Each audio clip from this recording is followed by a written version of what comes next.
Hey guys, and welcome back to App Tutorial. In this video, we're gonna look at how to change the mode in your Bumble profile PC. Now let's begin.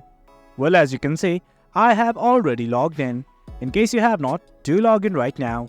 Initially, what you need to do is simply click on your profile picture at the top left. Here's a button like this, simply click on it, then something like this will open up. Do you note that you can activate Spotlight, upgrade to Bumble Boost, or upgrade to Bumble Premium from right here as well. But right now, what we want to go is to settings. I'm gonna click on this settings button right here.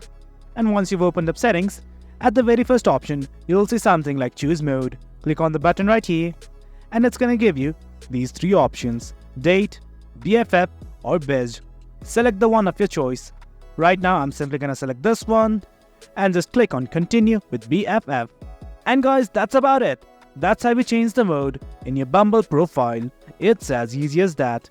Hope you guys found this video informative, and for more content like this, do remember to hit like, share and subscribe. Your support fuels us. Until next time, thank you.